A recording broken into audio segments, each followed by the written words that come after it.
Hey everyone, welcome back to my channel. Today I'm going to be taking you through a super easy one-pot meal. It is called a sourdough skillet. You can make it a bunch of different ways. Today I made it with ground beef. You can make it with chicken. You could leave out the meat. You could do a gravy with it. You can do vegetables with it. It is such a versatile meal, and you can also add potatoes too. That would be a really good one. Potatoes or bacon, anything. So get creative, but I'll show you guys how I made this sourdough skillet for us for dinner, and I will leave the recipe down in the description box below. It was a rainy day and I wanted to make a cozy comfort meal. I've been doing pot pies lately with biscuits and different pot pies with pie crust, but I wanted to do a skillet meal, which just basically is like a pot pie, but it's with sourdough starter as the topping. So I just started off by putting 1.5 cups of sourdough starter in a bowl. I left it there and then I got my beef browned and I prepped other things like chopping onions, getting my veggies prepared, and then going back to my sourdough skillet batter, if you will. This recipe is just really off the cusp. You can do so many things with a sourdough skillet, like I mentioned before. I decided I just made what I had on hand, which was some beef, some onions, some frozen vegetables, and then I kind of like to do more of like a broth gravy in the vegetables. I know you can make this with just the sourdough skillet topping and beef and vegetables, but I like to give it a little bit of a creamier, more flavor. So I add butter with my vegetables and I also add chicken broth, and I'll show you that in a little bit.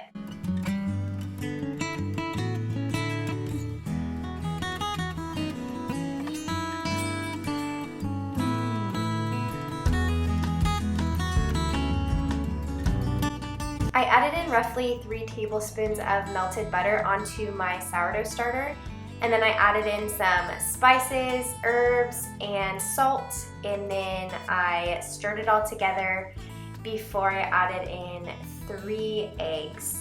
I absolutely love the color of our eggs right now. The chickens are laying still and the yolks are just so orange, and it makes my batter literally look orange. I just love the little things like that in life. They just make even cooking such a delight when you have ingredients that make you smile. So here is my batter from the sourdough starter with the eggs and the butter and the herbs and the salt, and I give it a good mix. I also added in roughly about 2 teaspoons of baking powder to the batter. And then I moved over to the veggies. I added chicken broth, as you could see, with a little bit of butter because I wanted to give the veggies some good flavor. And the batter is basically ready to go. You can see it's bubbling, it's kind of just activated. And this was about after 5 minutes of stirring it. My kids were so delighted to find more eggs in the yard, and my son wanted to show the camera what he found on his Easter egg hunt. So after I put the veggies and the beef and the onions into the skillet all combined, I poured the batter on top and just made sure I got all of it out and spread it evenly throughout the pan. It's really important that your pan is hot.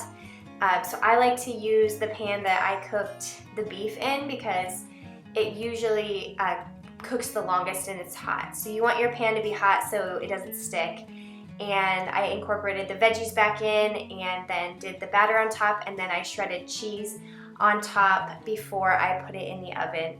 You can really do anything here. You can add in different veggies like peppers, red onions, mushrooms, corn, whatever you want, whatever you like. And then you can top it with cilantro, but for me on this one, I just did cheddar cheese and I baked it for right around 30 minutes at 400 degrees, and it was delicious.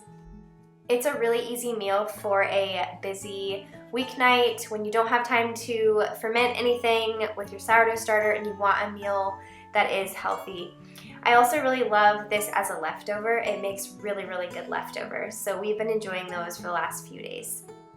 Sourdough doesn't have to be intimidating or hard. It can be as simple as putting your starter in a bowl, adding butter and some seasonings and salt and some baking powder and eggs, and creating literally like a pie crust out of nothing. So it's really cool to see it come to life and just how many easy things you can do with sourdough that don't take a lot of time and that don't take a lot of energy or a lot of thought. As always, if you're new here, like and subscribe. I get a new video out every other week, and I can't wait to see you guys in the next video.